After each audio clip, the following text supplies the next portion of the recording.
بسم اللہ الرحمن الرحیم۔ شروع کرتی ہوں اللہ کے نام سے جو بڑا مہربان اور نہایت رحم کرنے والا ہے۔ السلام علیکم ورحمۃ اللہ وبرکاتہ۔ آدھی دنیا کو اپنی سلطنت بنانے والا نمرود ایک ظالم اور بدکار بادشاہ تھا۔ اس کا شجرہ نسب حضرت نوح علیہ السلام سے یوں جا ملتا ہے: نمرود بن کنعان بن کوس بن سام بن نوح۔ روایات میں ہے کہ نمرود نے 400 سال تک ایک طویل اور مضبوط حکومت کی۔ اس کے دور حکومت میں بت پرستی عام تھی۔ ہر انسان نے اپنے اپنے خدا بنائے ہوئے تھے۔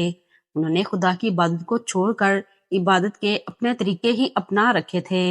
ناظرین گرامی، نمرود والزنا اور حرامی تھا کہ سلطنت کا کوئی وارث پیدا نہ ہوگا تو بادشاہت ختم ہو جائے گی۔ لیکن یہ حرامی لڑکا بڑا ہو کر بہت بڑا بادشاہ بنا۔ 400 سال بادشاہی کرنے کے بعد سرکشی اور تکبر اور غرور اس کی طبیعت میں سما گیا تھا۔ نمرود نے ایک رات یہ خواب دیکھا کہ ایک ستارہ نکلا، اس کی روشنی میں چاند، سورج وغیرہ سارے ستارے بے نور ہو کر رہ گئے۔ کانوں اور نجومیوں نے خوابوں کی یہ تعبیر دی کہ ایک فرزند ایسا ہوگا جو تیری بادشاہی کے زوال کا سبب بنے گا۔ یہ سن کر نمرود بے حد پریشان ہوا اور اس نے حکم دیا کہ میرے شہر میں جو بچہ پیدا ہوگا اسے قتل کیا جائے۔ چنانچہ ہزاروں بچے قتل کیے گئے، مگر تقدیر الہی کو کون ٹال سکتا ہے۔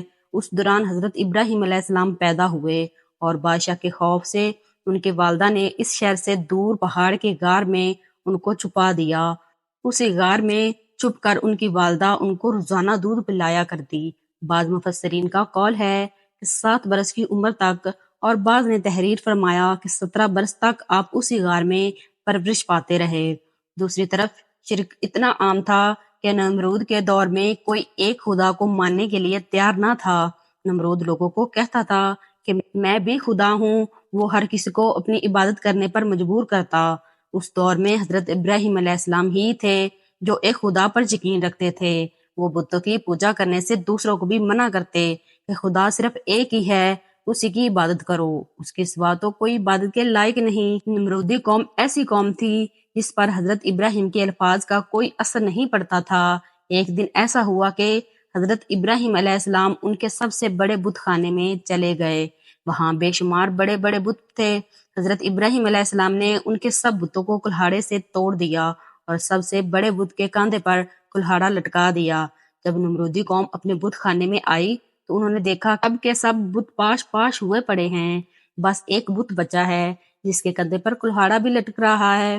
وہ اسی وقت سمجھ گئے تھے کہ یہ کام حضرت ابراہیم علیہ السلام ہی کر سکتے ہیں، کیونکہ وہی اکیلے ہمارے بتوں کے خلاف ہیں اور وہ بتوں کی بجائے ہم سب کو ایک خدا کی عبادت کرنے کا کہتے ہیں۔ نمرودیوں کو حضرت ابراہیم علیہ السلام پر بڑا غصہ تھا۔ انہوں نے اپنے بادشاہ نمرود کو حضرت ابراہیم علیہ السلام کی اس حرکت کے بارے میں بتایا کہ حضرت ابراہیم علیہ السلام نے ہمارے سب بتوں کو پاش پاش کیا ہے۔ نمرود نے کہا کہ خدا تو میں ہوں، وہ کون ہوتا ہے جو لوگوں کو مجھے سجدہ کرنے سے روکتا ہے اور بتوں کو بھی پاش پاش کرتا ہے۔ نمرود نے حکم دیا کہ ایک جگہ پر لکڑیاں اکٹھی کر کے آگ جلا دو اور ابراہیم کو اس آگ میں سزا کے طور پر پھینک دو۔ نمرودیوں نے حضرت ابراہیم علیہ السلام کو آگ میں پھینک دیا۔ آگ نے اللہ کے حکم سے حضرت ابراہیم علیہ السلام کا جسم پر کوئی اثر نہ کیا تو وہ اللہ کے حکم سے ٹھنڈی ہو گئی۔ حضرت ابراہیم علیہ السلام کا فرمان ہے کہ میں جتنے دن تک آگ میں رہا تو میں اللہ کے خاص رحم و کرم میں تھا۔ میں اس آگ میں سکون سے رہا کرتا، اتنا سکون میں نے کبھی نہیں دیکھا تھا۔ جب حضرت ابراہیم علیہ السلام کو آگ سے باہر نکالا گیا تو آگ سے باہر آتے ہی حضرت ابراہیم علیہ السلام نے نمرودیوں سے کہا کہ اگر تم سب اللہ کی عبادت کرو، بتوں کی عبادت کرنا چھوڑ دو، یہ بت تم کو جہنم کی آگ کی طرف لے جا رہے ہیں۔ حضرت ابراہیم علیہ السلام نے نمرود کو سمجھاتے ہوئے کہا کہ تم اپنے بیہودہ کاموں سے باز آ جاؤ، ایک خدا کی عبادت کرو۔ نمرود پر حضرت ابراہیم علیہ السلام کی کسی بات کا اثر نہیں ہو رہا تھا۔ نمرود نے حضرت ابراہیم علیہ السلام سے کہا میں ہی خدا ہوں۔ نمرود نے حضرت ابراہیم علیہ السلام سے کہا کہ تمہارا خدا کون ہے؟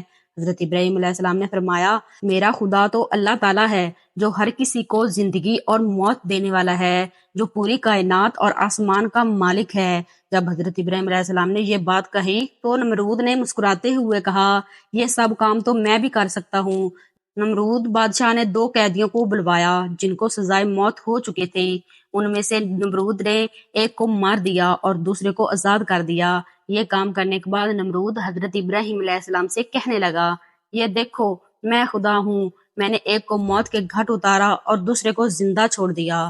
اسی طرح نمرود حضرت ابراہیم علیہ السلام کے سامنے بے شمار دلیلیں دیتے ہوئے کہنے لگا اصل خدا تو میں ہوں، اب بتا تیرا خدا کون ہے؟ حضرت ابراہیم علیہ السلام نے فرمایا میرا خدا وہ ہے جو سورج کو مشرق سے طلوع کرتا ہے اور مغرب میں غروب کرتا ہے۔ اگر تو خدا ہے تو سورج کو مغرب سے طلوع کر کے دکھا دے۔ حضرت ابراہیم علیہ السلام کی یہ بات سن کر نمرود بے بس ہو گیا اور کوئی جواب نہ دے سکا۔ اس طرح نمرود اپنی ساری قوم کے سامنے ذلیل ہو کر رہ گیا۔ اس سے پہلے بھی کئی بار حضرت ابراہیم علیہ السلام نے نمرود کو خدا کی عبادت کرنے اور خدا کو ایک ماننے کا حکم دیا تھا۔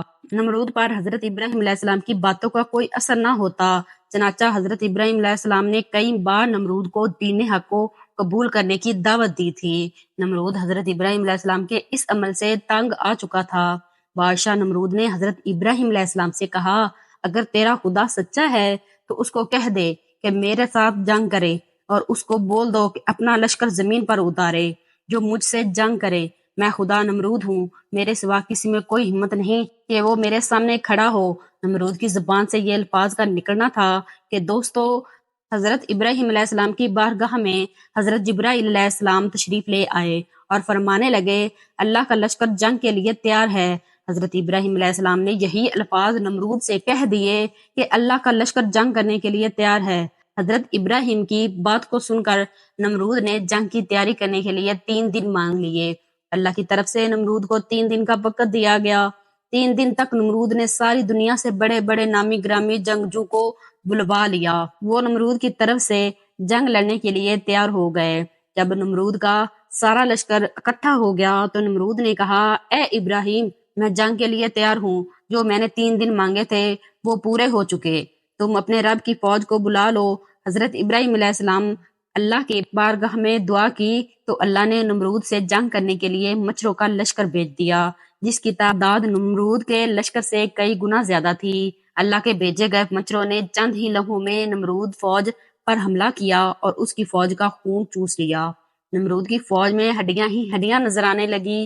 جب نمرود نے اپنے لشکر کی یہ حالت دیکھی تو وہ سب کچھ چھوڑ کر اپنے محل کی طرف بھاگا اور اپنی بیوی کے کمرے میں جا کر چھپ گیا۔ ایک لنگڑا مچھر نمرود کا پیچھا کرتا وہ اس کے محل میں داخل ہو گیا۔ کمرے میں داخل ہوتے ہی نمرود نے اپنی بیوی سے کہا کہ اس مچھر نے ساری فوج کو ہلاک برباد کر دیا ہے۔ یہ بات کر ہی رہا تھا کہ اللہ کے حکم کی تعمیل کرتے ہوئے ایک مچھر نمرود کی ناک میں چلا گیا۔ مچھر ناک سے ہوتا ہوا دماغ تک جا پہنچا۔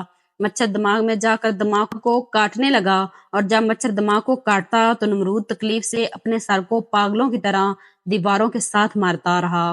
اس طرح وہ مچھر نمرود کے دماغ کو کئی دن تک کھاتا رہا۔ نمرود نے یہ حکم جاری کر رکھا تھا کہ جو کوئی بھی نمرود کے پاس آئے تو اپنی جوتی اتار کر نمرود کے سر پر جوتا مارے۔ اس طرح بادشاہ نمرود کو کچھ لمحے تک سکون رہتا۔ تھوڑا سا وقت گزرنے کے بعد نمرود تکلیف سے پھر سے بے حال ہو جایا کرتا۔ مچھر کے کاٹنے سے نمرود اپنے سر کو دیواروں سے مارتا رہتا۔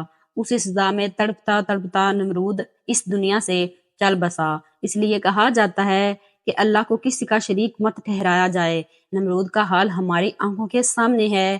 اس طرح نمرود پاگلوں کی طرح دیواروں کے ساتھ سر مار مار کر روتا اور چلاتا، اور اس کا انجام کیا ہوا اس بات میں کوئی شک نہیں کہ اللہ ایک ہے، اس کے سوا کوئی عبادت کے لائق نہیں۔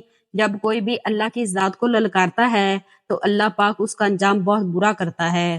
دوستو اللہ ہی کی وہ پاک ذات ہے جو ہمارا خالق اور مالک ہے۔ وہی موت اور زندگی دینے والا ہے۔